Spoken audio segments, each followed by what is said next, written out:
They come to you for the pandering, for the I love Taiwan, for the stinky tofu, for the family night market. They come to you for this one thing, and you can quickly get up there. You can quickly rise to the top, but the quicker you fall, or damn it, I screwed that up. The quicker you rise, the quicker you fall.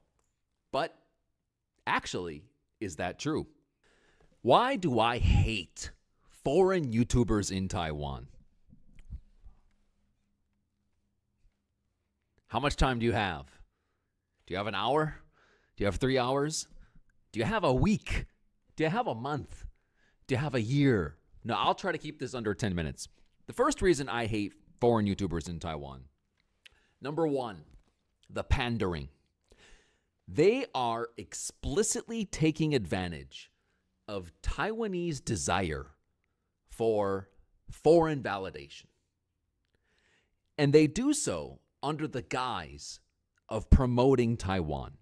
Yet, their audience is almost all Taiwanese. And they speak Chinese in the videos, which is good. You know, most of them speak better Chinese than me. So I can't really criticize them for that. I actually admire their ability to learn Chinese very fast. And I admire the fact that they're able to be disciplined enough to make really good videos. Like, so from a craft perspective, from the perspective of being a YouTuber, I don't hate them. But actually, I do hate them because they are talented in this sense.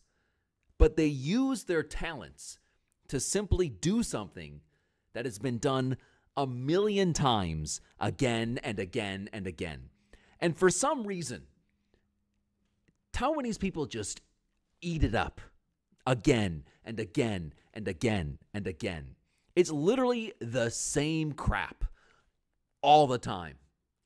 Eating stinky tofu with their family, talking about how amazing everything is in Taiwan, eating stinky tofu with their family again.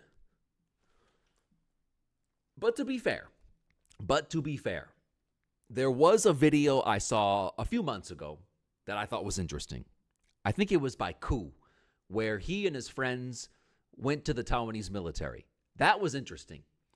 But other than that, it's very, very, very rare that I see interesting content from foreign YouTubers in Taiwan, with a few exceptions. Okay, there are a couple of people who I think are actually trying to change this trend of just simply kissing Taiwanese people's asses and doing in-depth interviews and educating Taiwanese people about, like, you know, Western culture, Western topics, things that they can get from the perspective of a foreigner that they would never get from a Taiwanese. So for those people, I don't really have a problem with, and I think they do good content. And let me just say their names. Their names are Teddy Lai and Hao Jicha. I think those are the two best YouTubers in Taiwan because they don't take the easy route. See, that's the problem with these goddamn foreign YouTubers, is they take the easiest, sleaziest route every single time. And then they get trapped. It's actually bad for them, too, because when you pander to Taiwanese and only say good things about Taiwan, and this is what you've built your entire empire on, if you try to do anything different, guess what? Taiwan's not going to follow you. They come to you for this one specific thing. They come to you for the pandering, for the I love Taiwan, for the stinky tofu, for the family night market. They come to you for this one thing, and you can quickly get up there. You can quickly rise to the top, but the quicker you fall, or damn it, I screwed that up. The quicker you rise, the quicker you fall. But actually, is that true? Not really, because they just rise and they pander forever. And so actually, my criticism, although it is framed as a criticism towards Taiwan foreign YouTubers, my real deep criticism, which people overlook, my real criticism is the Taiwanese shallow desire to put foreigners into this tiny little box and only use them for one thing. And that's why I really admire Ytr and Teddy, because they're not really in this box. Even though they're not as famous as some of the other YouTubers in Taiwan, and they don't really make a bunch of money like the other people do. And to be honest, I don't think a lot of them actually make that much money. Maybe they get sponsors. I don't know. I don't care. But if you're going to build yourself as a foreign YouTuber in Taiwan, for your own sake, for your own long-term sake, and for the health of Taiwanese consumption, do not do the pandering, okay? Do something that is true and unique to yourself. Let them fall in love with you as an individual instead of letting Taiwanese people use you to just pander. Because like I said at the beginning of the video, number one, it's not helping. If the guy kissing Taiwan's ass every day, all day, in every single video, if the guy who's just worshiping Taiwan is speaking Chinese, targeting Taiwan, you're not even accomplishing your goal. What the goal of using foreigners to kiss Taiwanese people's asses is to make Taiwan's image better abroad, not in Taiwan, right?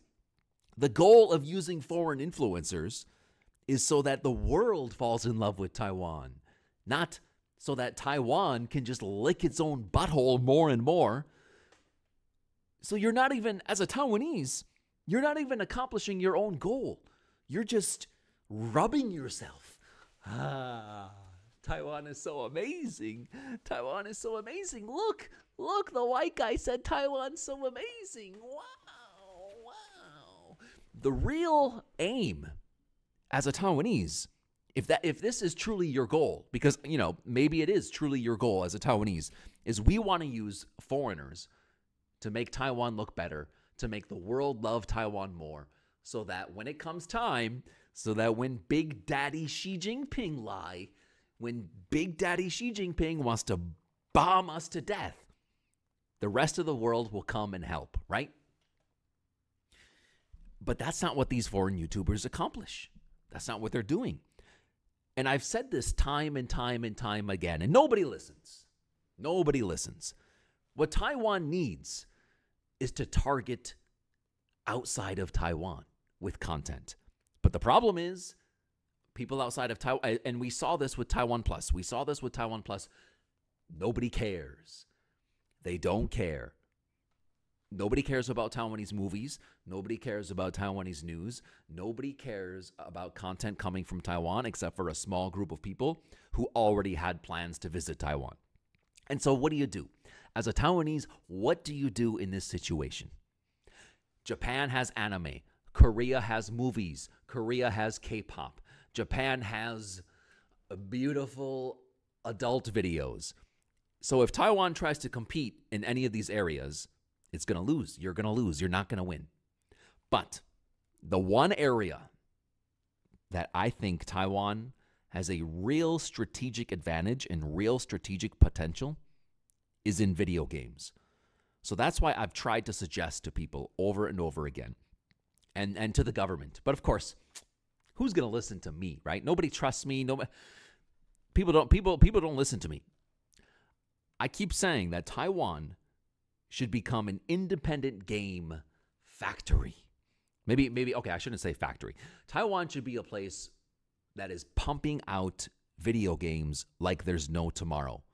English video games with Taiwan themes. Because in Taiwan, you have so many artists, and you have so many programmers, and you have all the infrastructure to make games. And games have never been easier to distribute. Games have never been easier to make, dare I say. And so why is the government not investing in independent gaming companies, independent creators, people who are able to push out Taiwan-themed video games that then go to platforms like Itch and Steam? And it's like the game Devotion. Do you remember the game Devotion? Everyone went crazy for that game, but then China tried to block it because it was a big company, and they succeeded. But if you have a bunch of decentralized operations going on in Taiwan, just pumping out games and creating soft power for Taiwan like this, then there's nothing China can do to stop it. And so instead of worshiping all of these Taiwan pandering to Taiwan YouTubers, I think that's what Taiwan should be focused on instead. I mean, we've seen with Taiwan Plus that the news doesn't work, the movies don't really work. And so, yeah, that's my advice. And that's my thought on foreign YouTubers in Taiwan. Take it or leave it. Bye-bye.